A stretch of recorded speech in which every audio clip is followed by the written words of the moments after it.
Bonjour et bienvenue dans cette nouvelle vidéo. Aujourd'hui, on va voir ensemble 5 choses à regarder absolument pendant une visite.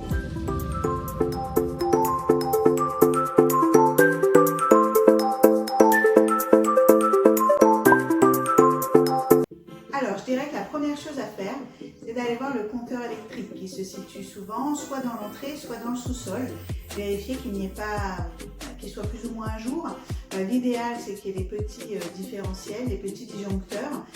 S'il y a de la porcelaine, il va falloir chiffrer, c'est pas très grave, mais il faudra refaire l'électricité, donc ça reste un coût, il faudra faire venir un professionnel pour faire un devis. Et si le compteur est en bon état, c'est plutôt de bonne augure, ça fait des travaux en moins. Ensuite, je vous conseille également de regarder la toiture. Il faut reculer, prendre un petit peu de recul, regarder la toiture, voir si elle est plus ou moins en bon état. Il faut essayer de regarder la tuile en elle-même. Est-ce qu'elle est cassée?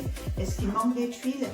Si elle est juste un petit peu sale avec de la mousse, c'est pas grave. C'est une intervention qui se fait soit par vous-même, soit par un professionnel. Il suffit de monter, de nettoyer la toiture et de passer un coup d'imperméabilisant sur la toiture. Ça se fait très rapidement, je dirais, ça se fait assez facilement et c'est pas, même si vous passez par un professionnel, ça ne va pas vous coûter très cher. Donc si c'est juste un nettoyage, c'est bien. Si elles sont trop poreuses ou si elles sont cassées, là, il faudra faire venir un professionnel et faire un devis. Deuxième chose à regarder absolument pendant la visite, ça va être son environnement. Est-ce qu'elle est à côté d'une route passante? Est-ce qu'il y a le train au bout du jardin? Est-ce qu'elle est à côté d'une école? Vraiment faire le tour de la maison, pas hésiter après la visite à faire le tour du quartier pour évaluer un petit peu l'emplacement de la maison. C'est extrêmement important. Et il faudra aussi regarder les distances avec les divers commerces, écoles et gares. Parce que même si ce n'est pas important pour vous, si demain vous devez vendre pour X ou Y raison, on ne sait jamais, on fait des plans bien souvent, on pense acheter une maison pour 10, 15 ans, voire à vie. C'est rarement le cas. Je dirais heureusement pour nous, agents immobiliers, mais bien souvent les maisons se vendent au bout de 7 ans. Voilà. Mais si jamais vous deviez vendre plus tôt, il ne faudrait pas que ça vous mette en difficulté financière, et c'est-à-dire acheter une maison sur un coup de cœur ou sur vos besoins actuels sans penser à la revente. C'est vraiment le conseil le plus important que je pourrais vous donner dans cette vidéo et c'est bien pour ça que je fais cette vidéo aujourd'hui. C'est pour essayer d'évaluer tel un professionnel pendant la visite pour ne pas se faire avoir et acheter trop cher, notamment avec les ventes de particulier à particulier où les gens achètent leur maison au-dessus de leur valeur. Voilà, donc soyez prudents, regardez, donc on a dit les distances avec les différents commerces, écoles et gares, et qu'elles ne soient pas perdues au milieu de nulle part, sauf si c'est vraiment ce que vous recherchez, bien sûr. Dans l'idéal, il faut quand même que la maison soit proche des commodités, écoles, gares et commerces, pas très loin.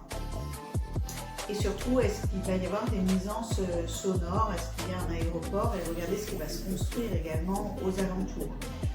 Faites le tour du quartier. La troisième chose à regarder selon moi, ça va être quelle valeur vous allez pouvoir lui ajouter. Est-ce que vous allez pouvoir améliorer cette maison? D'accord? Si vous l'achetez déjà totalement optimisé, il y a peu de chances que vous puissiez récupérer un petit peu d'argent lors de la revente. L'idéal étant d'avoir quelques travaux, d'accord? Je sais que ça peut faire peur et souvent les décorations un petit peu florales des années 70 sont pas vendeuses et les maisons restent plus longtemps sur le marché. Malgré tout, c'est ici qu'on fait les meilleures affaires, d'accord? Puisque que de la déco, si vous avez que de la déco à faire, ma foi c'est beaucoup d'huile de coude et un petit peu de peinture et déjà ça rajeunit énormément la maison. Juste ici, je vous mets quelques avant-après de clients qui ont refait des pièces avec uniquement de la peinture. Il ne faut vraiment pas avoir peur, ce sont des travaux qui se réalisent très facilement. Et une fois la maison remise au goût du jour, et bien même si vous devez la vendre un an après, elle aura forcément pris de la valeur. Ce que vous pouvez voir aussi, ce sont les maisons où l'étage n'a pas été fait. Vous rajoutez un étage, évidemment, vous rajoutez des mètres carrés, ça augmente la valeur de la maison. Ou encore, comme on a vu tout à l'heure, les maisons à rénover où vous avez besoin de refaire l'électricité, la toiture, la plomberie ou autre. Ce sont évidemment des biens à forte valeur ajoutée une fois la maison rénovée. Une autre façon d'augmenter la valeur de votre maison, c'est éventuellement de l'agrandir. Soit par les combles, comme je vous le disais tout à l'heure, soit carrément rajouter une pièce sur l'extérieur, une véranda ou même une vraie extension que vous pourriez rajouter. Donc pour cela, il faut vérifier si la maison si sur le terrain, vous avez encore des capacités d'agrandissement. Pour ça, il faut vous renseigner auprès de la mairie ou auprès de votre agent immobilier, il saura très bien vous répondre. Regardez également s'il y a un garage, un sous-sol ou des combles pour pouvoir stocker. Puisqu'on remplit très vite les vides, hein, c'est humain. Au départ, la maison va vous paraître grande et puis petit à petit, ça va vous paraître de plus en plus petit. Notamment quand on passe d'un appartement à une maison, il y a plein de choses qu'on n'a pas l'utilité dans un appartement et on ne va pas avoir le réflexe de rechercher ceci dans une maison. Que dans une maison, on a tout l'extérieur à entretenir, il va bien falloir le stocker quelque part. Tondeuse, matériel de jardinage, le salon de jardin, le barbecue, la piscine ou le spa par exemple, sont des choses qu'il faut stocker et rentrer l'hiver et il faut bien les mettre quelque part. L'idéal, c'est donc d'avoir au moins un garage.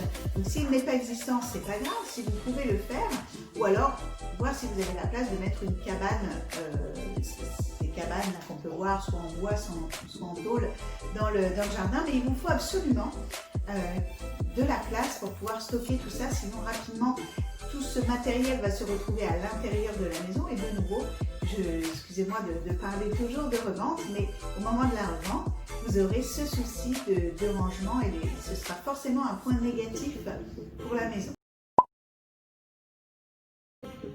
Je voulais voir un dernier point avec vous, ça me tient particulièrement à cœur. Je vais vous demander d'arrêter de regarder le prix au mètre carré. Dites-vous bien que ça ne veut absolument rien dire, notamment par rapport à tout ce que j'ai vu avec vous juste avant. Imaginez deux maisons côte à côte dans la même rue, donc qui sont censées avoir le même prix au mètre carré. La première qui serait totalement rénovée et la deuxième bloquée dans les années 70. Elles ne peuvent pas avoir le même prix au mètre carré, c'est impossible. Ça vous donne un indice. Évidemment, il ne faut pas dépasser ce prix, mais vous ne pouvez pas acheter et faire vos estimations qu'avec un prix au mètre carré. Il y a tellement de choses à prendre en compte que ce serait très limitant de regarder uniquement le prix au mètre carré. Donc voilà, regardez toutes ces choses pendant les visites, ça vous donnera quand même un bon indice de savoir si vous faites une bonne affaire ou pas. Voilà, si vous ne vous emballez pas, si vous n'achetez pas trop cher votre coup de cœur, parce que la vie est faite de rebondissements, donc on ne sait pas de quoi demain sera fait. Si jamais vous devez revendre, il faut absolument que vous puissiez rentrer dans vos sous, c'est important. Pour résumer, regardez le compteur, regardez la toiture, regardez l'emplacement, l'environnement, c'est très important. Ne regardez pas trop le prix au mètre carré et regardez la valeur que vous pourrez rajouter à cette maison, sans oublier un espace de rangement pour toutes les bricoles de l'extérieur. J'espère que cette vidéo vous aura été utile. Si ce n'est pas déjà fait, abonnez-vous, mettez un petit pouce bleu et à très bientôt. Bye bye.